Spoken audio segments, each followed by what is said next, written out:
Hello, friends. Welcome to Take Two for this Wednesday, the 23rd of August, 2023. I'm Jeannie. I am so glad you decided to come along for the ride on this hump day. I was thinking the other day, I was looking through some old photographs, and I came across a photo of Michael and an old buddy of his that he had met this man at a men's group. I think it might have been a men's church group or something like that.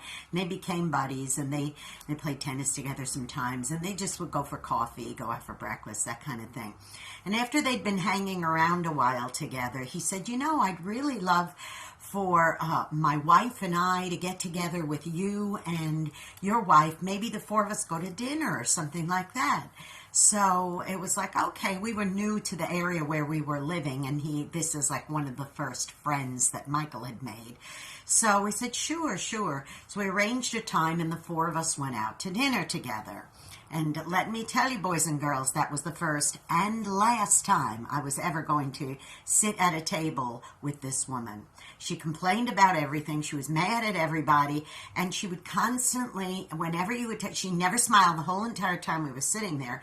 Now, I didn't give her any reason. Michael didn't give her any reason. Even her husband didn't give her any reason to be mad about anything. And so she just complained about everything, complained about her kids, complained about her job, complained about this, complained about that. That was the whole evening listening to that. And of course, the server who brought her soup and it wasn't exactly the right temperature got some of that backlash too. And I'm just thinking, this is ridiculous. I don't want to sit and listen to this woman complain. Now, of course, maybe she was having a rough day and I want to cut her a little slack. I understand that. But I did notice something in the course of the evening, and that was this. That woman created crises through every circumstance that she has. This is the type of person that could go outside on a beautiful sunny sky day, perfect temperature, perfect sky, perfect everything, and say, the sky isn't blue enough for me. Or I washed my car yesterday and I see a cloud way out in the distance. Now it's going to rain and ruin my car. That's the type of personality this woman had. And it was very sad because anything she wants, she gets. Now, it's probably like just constantly feeding a spoiled child anything they want, any kind of gift they want or money or this or that. That's what it was like. This husband could not please his wife. Every single thing he did for her, she wanted a new car, she got a new car. I want this, I want that, I want an expensive piece of jewelry, whatever it was. He went ahead and gave it to her, hoping it would make her nice at least for a little while until she got mad about something else. We can't go through life creating crises. She had everything that she needed, and yet she'd find some kind of fault. She went into that restaurant looking for things to be angry about, looking for a crisis to create, and it's just ridiculous because even if it just so happened the soup wasn't exactly the way she wanted it, she didn't need to create a big crisis out of it. She could have sent it back or gotten something else or even apologized to the server, but of course she got blamed for it too. Now, on the other complete opposite end of the spectrum, I remember that I used to shop at a regular grocery store, and there was a little old lady who worked in the bakery department. And every time I went by, she made it a point to get to know all her customers and know everybody on a first-name basis. So every time I saw Miss Betty back there baking bread or making cakes or decorating, whatever she was doing, she was always so happy. Oh, isn't this a beautiful day? It could be a hurricane outside. She'd say, isn't it a lovely day? How are you, dear? You look so sweet today. Those kinds of things. Oh, praise the Lord, and all. And I thought, oh, what a sweet lady, Miss Betty. And one day I was talking to one of the other employees there at the store, and I said, gosh, that Miss Betty's sweet. She says, boy, and let me tell you, she's the type of person who could be really, really, her circumstance, be really angry and bitter.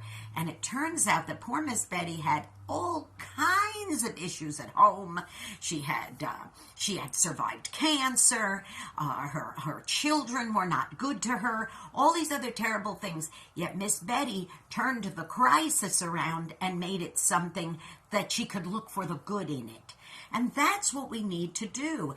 every time we get a cloud, we should always look for a silver lining.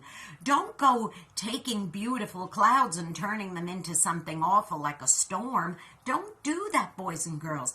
Don't take a perfectly good situation and circumstance and look for a way to create a crisis around it.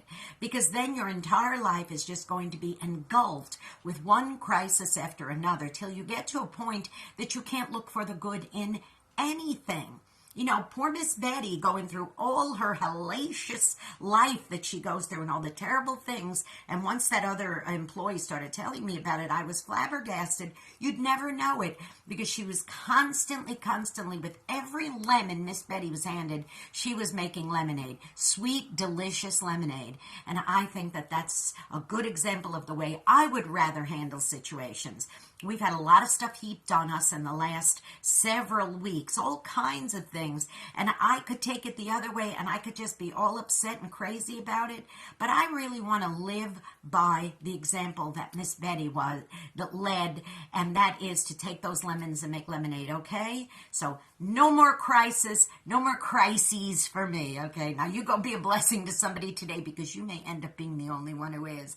Don't forget, please, to subscribe to this YouTube channel if you haven't done so already. Jeanne Sigler, Jeanne Sigler. Hit that subscribe button, that notification bell, ding.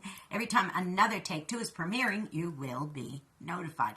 And don't forget, please don't forget to listen to my program Through the Eyes of a New York Woman every Saturday at 9 Eastern, 8 Central on UltimateOldiesRadio.com. That's AM and PM. And then an encore presentation on Oldies700.com, Oldies700.com on Sundays at 5 Eastern, 4 Central, AM and PM. Okay, you be blessed. I love you all very much. And remember, no crises. We don't have time or room for that in our lives. Let's keep making that lemonade. I love you. I'll see you next week. Bye-bye.